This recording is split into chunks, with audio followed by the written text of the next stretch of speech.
Can India be a 5 trillion economy by 2027-28?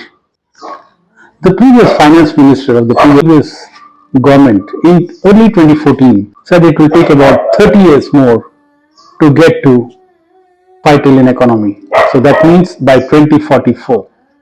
The IMF very recently said that India might get to 5 trillion by 2030. So the improved timeline, I think, was dictated more by the recent growth of consistently being about 6.5-7% and more. And they might have taken a CAGR of 6.5-7% and said that okay, by 2030 they can reach 5 trillion. But the current government, Prime Minister Narendra Modi and Finance Minister Nirmala Sitharaman, are being more ambitious.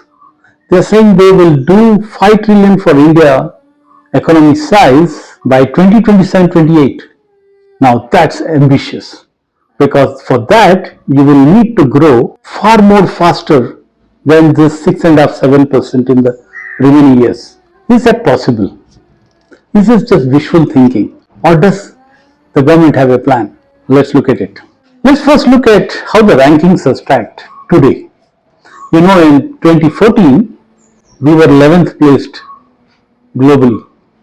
Today, as of last year, we have moved to the 5th rank, and we have overtaken UK to be the 5th largest GDP, largest economy in the world.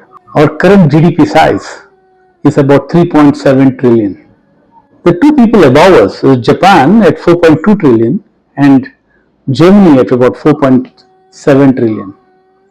To get to 5 trillion, we will need to overtake them, and we will move to number 3. Assuming they grow at the current rates which they are growing, which is not fast enough. Germany, in fact, is more or less flat. Can this happen by 27-28? Can we become the number 3 largest economy in the world? That's the question. Recently, government shared its plans in great detail on how they plan to do this. And their whole plan is hinged around 4 initiatives. Let's look at what these 4 are. The government's roadmap for making India a 5 trillion economy comprises on focusing on growth at the macro level and complementing it with an all-inclusive welfare at the micro level, promoting digital economy and fintech, technology-enabled development, energy transition and climate action, and relying on a virtuous cycle of investment and growth. The 4 key growth driving initiatives that they are focusing on: number 1, rapidly expanding digital infrastructure. India's digital revolution, spearheaded by initiatives like Digital India and Aadhaar, has transformed the way businesses and individuals operate. This has boosted e-commerce, financial inclusion, and access to information, creating new opportunities and accelerating economic activity. Focus on manufacturing.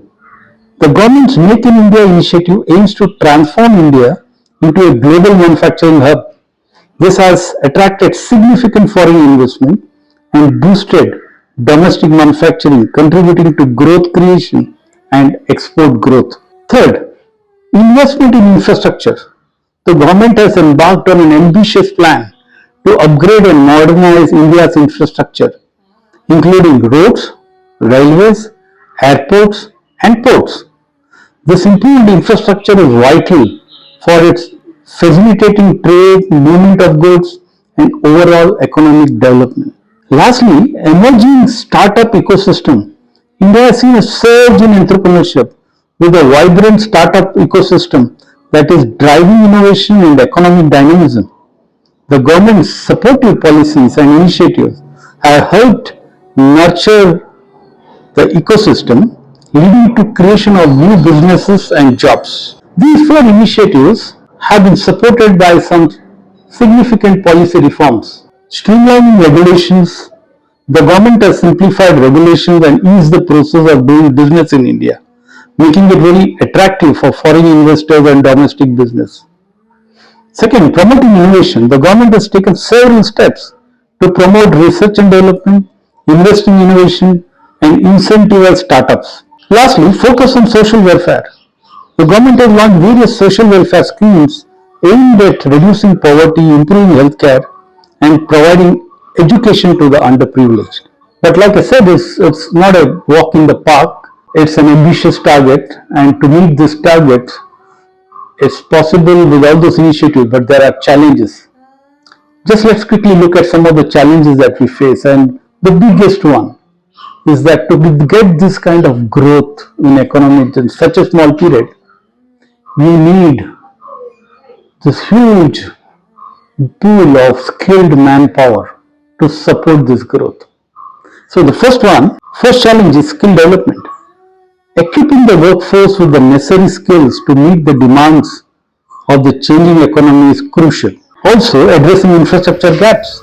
While significant investments have been made, infrastructure remains a major challenge, and further improvements are needed to support economic growth.